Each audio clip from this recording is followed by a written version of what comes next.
Mayong buntag ninyong tanan.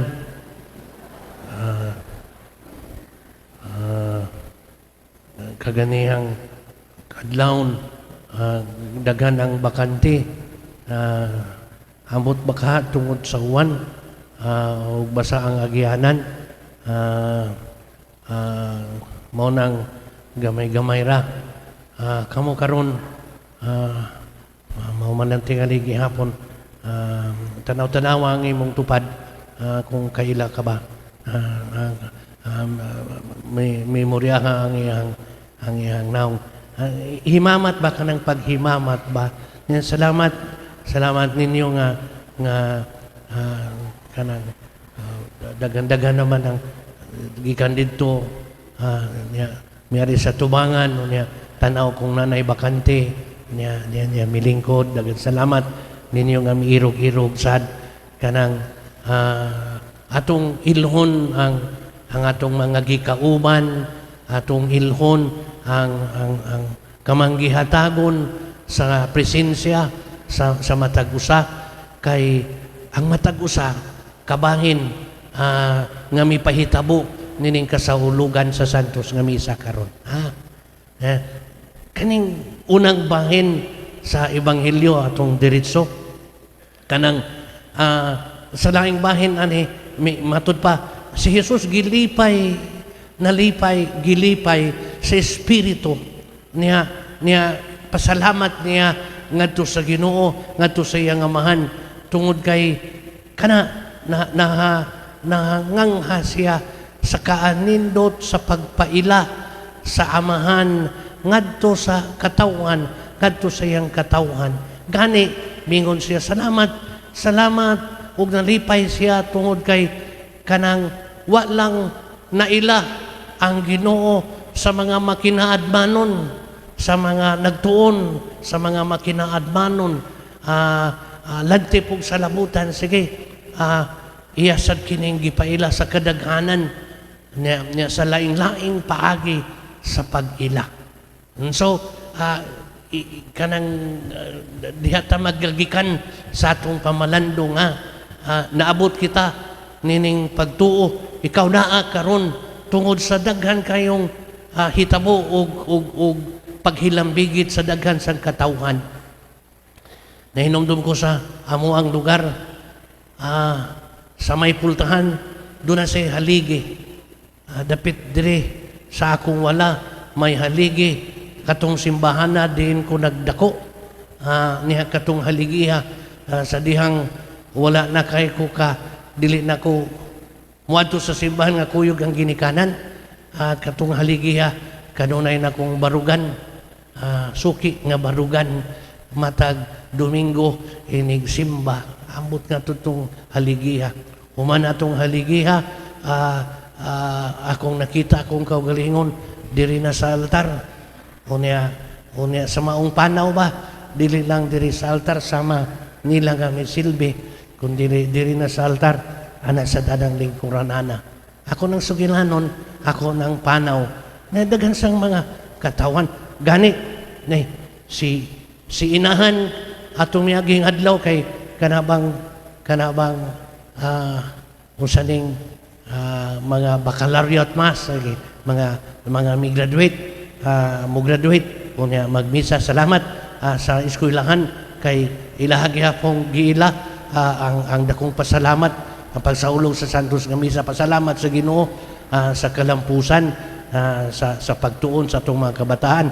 Nakikistorya ko sa pipila ka mga ginikanan sa mga grade 6 kumusta kung sa ilang gibati natural ang kalipay kay dagko ng ilang mga kabataan pero unsa may inyong ikasulti dagko na inyong anak na ipipila miingon sakitan siya sa iyang sakit iyang gibati kay nagkadako ang iyang anak nagkalayo niya kay dili na niya makuyog bisan sa pagsimba tanagawa giday grade 6 di na mo kuyog asa na day kuyog siya tuwa na siyang mga kauban tuwa na siyang mga higala basta na grade 6 abi na kung maulitaw na og madalaga si anak adto pa siya dito kuyog sa nana no? Pero pastilan karon Sa grade 6, dili na mo kuyo. Ingon pa ganing usa kay nahan, sakit yan dughan tungod kay ang iyang anak na nakadako, dili na pahaw, dili na kuno pakis, talogawa. Nganong di mauwaw mo ingon, dako no. Dako na. Mauwaw na. Kis-kis lang yapon ka ma. Mauwaw ko. Ingon na. Naay kalipay, naay pero nagsigib to guguna-una. Si bata ba, dagdako, gianan man o kisa inahan sa ginikanan. Nga hindi ka dako-dako, dili na pakis. Ano man? Di ka pakis sa imong ginikanan, mangita na sa kag lain nga mo kis. Basta daw ka. Inahinay kalayo si anak. Giatiman sa ginikanan. Hindi ka dako. Nagkadako na, mangita na sad og muatiman. Muatiman. Mangita na sa dili ta diha. Ari ta diri sa katulang kining mga tawhana ba kining ginikanan, kining puste, kining panahon sa imong pagtubo, kabahin sa unsang mga paagiha, kabahin sila sa atong pag-ila sa Ginoo nga atong nailhan karon. Nga imong nailhan karon.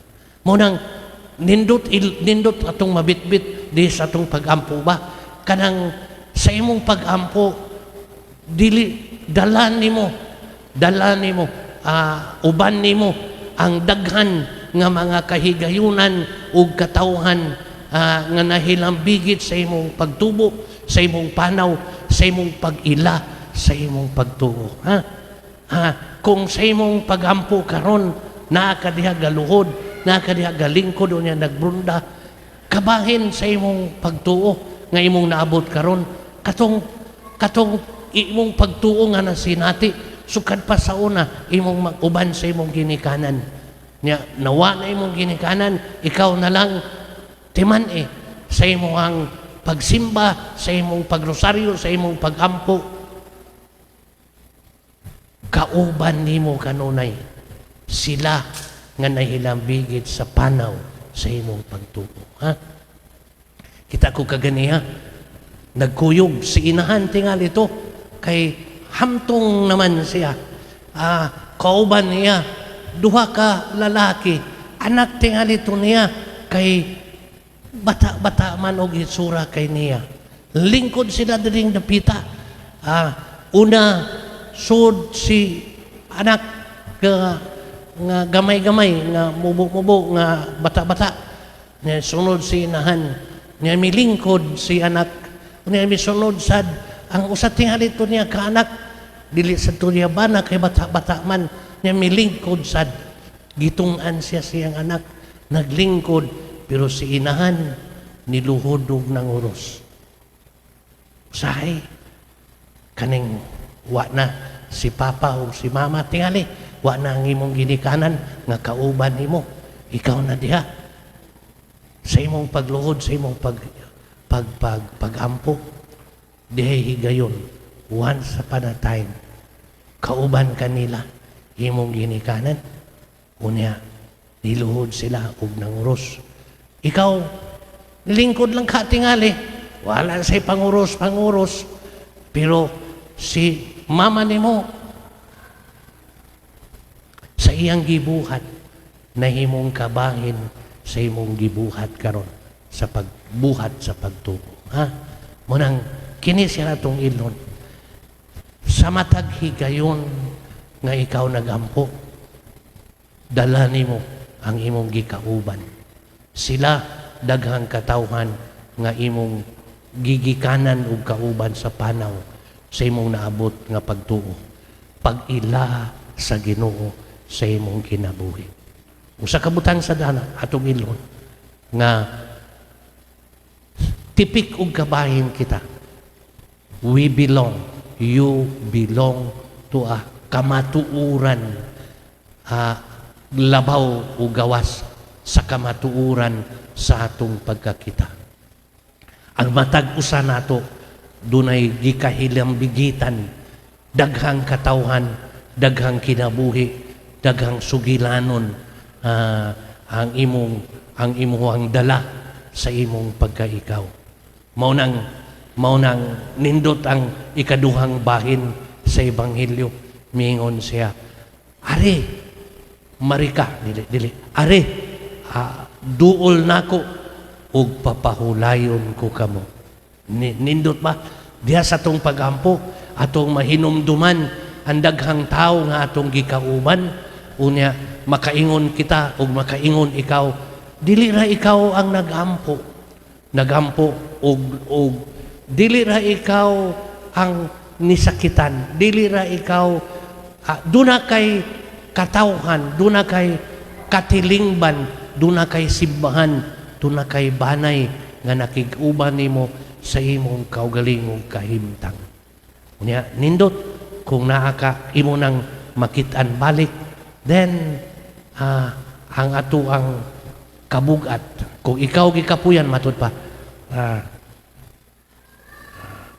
umari kamo kanako kamong tanan nga gikapuyan ug gibugatan sa inyong gipasan ug papahulayon ko kamo.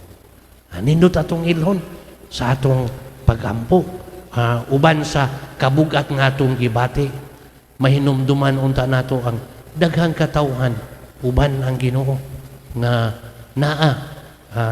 nasayod o nakig-uban sa atong tagsa-tagsa kakahimtang.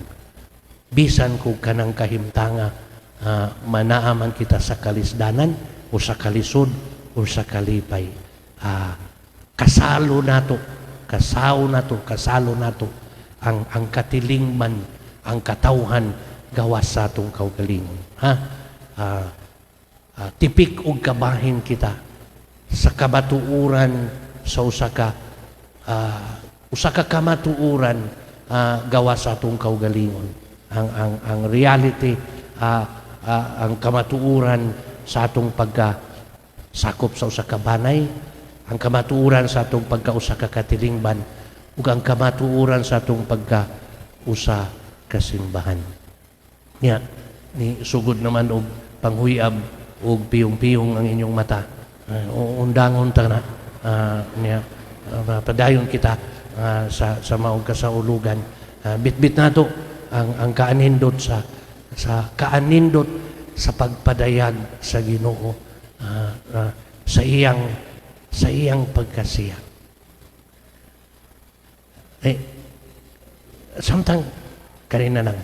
Samtang naghuwat ko sa misa atong miaging adlaw ba, doon ako'y nakitan si Manang, gikan siyang pultahan, gikan siya sa pultahan. Nagluhod man si Manang, naglakaw nga nagluhod, yan tuhod mo'y kilakaw, padug siya nga naggatalaw lang yung kong Manang, tabian na babayhana, dasi daghang sugilanon, pag-abot niya diri naman po siya kutob, nanguros, pagkuman, ato sa mga imahin. Inomdom ko sa akong lula, gipakuyog ko niyag kausa. Taas-taas na matok, dako-dako simbahana. So, dako-dako og ludhan, og gikan sa pultahan pa doon nga rin. Pero kato si akong apuhan, di lang kutob diri. Apil diri sa altar. Musaka ba? Mag-load lang yapot. Pasti na inis lula. Kaning, giamong-among man ko, uban. Pasti na. Mau siya po mo among-among, o kanang pag-agda, yung pagansi, hindi kagabi. Pasti daw ka. Nagabot naman diri, sige-sig pahid sa tabernakulo. Yang ipahid sa iyang tuhod nga sakit. Yang ipahid sa iyang hawak nga sakit. Sige. Namatay siya ang iyang edad 96. Usahay mahinumdum ko niya diri sa altar. Madagan ang mga tao, magamay, mamauan. Mahinumdum ko niya yung ko nga. Ang ako ang pagtuo karon nga nahuptan, natakdad. Konstansya may ngan, ang angga tansya. Tagdan tayo kong tansya. inig rosaryo niya, inig rosaryo niya, ni magduka-duka, niya dugay kay Muhammad kay duka-duka man, magimay-ga Maria niya. Ang magimay-ga Maria, inat-inaton niya, magkadugay guman, kay gaduka, basta dugawa gining panahon nga, pag-rosaryo niya, magduka-dukain ko, diwatingin ko sa kulula. Yung gani, naatay gigikanan sa atong naandan karon. Niya ka na atong gigikanan, mga tao na sila, espesyal nato. So, bisan kini, imong tupad. Bisan kining imong classmate, matag alas 8 sa Domingo. Kauban ni sa atong kasaulugan. Kabahin ni siya. Sa atong pag-ila, padayon pag-ila sa Ginoo sa atong kinabuhi. Ginoo sa atong pagtuo. Ha? Ang Ginoo nga, miatiman ug nagmahal ug miangko nato nimo nga iyang pinangga anak. Amen. Sige. Manindog. Usa kita paglitok sa maong pagtuo.